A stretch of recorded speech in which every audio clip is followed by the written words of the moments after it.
Штрафовали тех, кто без билетов, теперь будут и тех, кто без масок. Подмосковные контролеры предупреждают, с 12 мая появляться с открытым лицом в общественном месте запрещено. Из дома вышел, забыл. С 1 числа распоряжение носит рекомендательный характер. С 12 числа станет обязательным. Проверять будут в автобусах, маршрутках и на станциях электричек. Штрафы обещают солидные. Какой штраф предусмотрен? 4000 рублей. За маску? Да. Аргумент, что масок нет, не принимаются. Проверки торговых сетей показали, есть везде. Еще несколько миллионов масок уже находятся на складе. Соответственно, сегодня-завтра они поступят в розничную сеть. Цена будет от 30 рублей на одноразовую маску.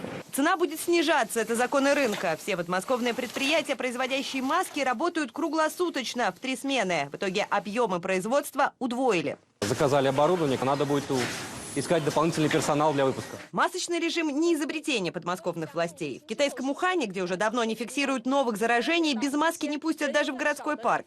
Маска – обязательное условие, чтобы спуститься в метро Афин или Мадрида. Такую же меру планируют ввести и в московской подземке. А пока на десятках станций установили вендинговые автоматы, где можно купить маски и перчатки. Это исключительная мера, которую мы осуществляем для пассажиров по той или иной причине, не успевших обзавестись ими до входа в метро. Вот данные исследования. Если вы носите маску, то снижаете риск заражения до 70%. Если маску носят все, риск не превышает 2%. Это не только защита себя, но и окружающих. И от себя. Вирус такой вот, он коварный, он и у многих протекает бессимптомно. Бессимптомно. У нас лежат вот в стационаре, они многие даже не знали. Но убедить всех носить маски непросто. Вот один из подмосковных супермаркетов. Без них в зал не пускают. Большинство понимают. Я сама медик, поэтому я понимаю, что это надо. Меньше всякой заразы летает. Но нашлись и те, кто категорически против. А я зашел в маске. Число. Зашел в маску, потом снял. А потому что я в нее, во-первых, не верю, а во-вторых, через нее дышать без трупа. То, что маски работают, можно убедиться с помощью простого эксперимента. Возьмем белый лист и аэрозоль. Смотрите, бумага мгновенно намокает. Теперь попробуем нанести аэрозоль через медицинскую маску.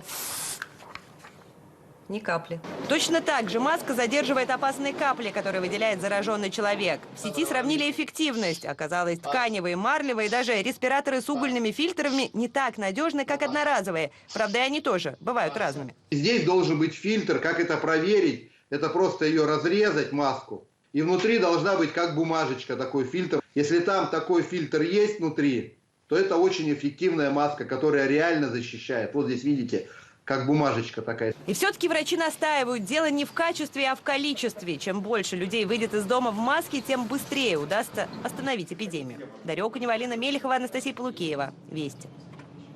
Режим самоизоляции в столице продлевается до 31 мая включительно. Об этом сообщил сегодня мэр Москвы Сергей Собянин. Все закрытые сейчас в городе предприятия сферы услуг, торговли, образования, культуры и спорта не будут работать до этой даты.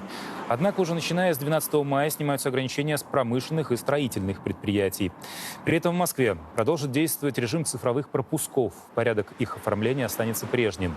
И важное нововведение. Уже с 12 мая ношение масок и перчаток в общественном транспорте становится строго обязательным. В случае их отсутствия штраф 5000 рублей. Заплатить 4000 рублей придется за нахождение без маски в общественном месте.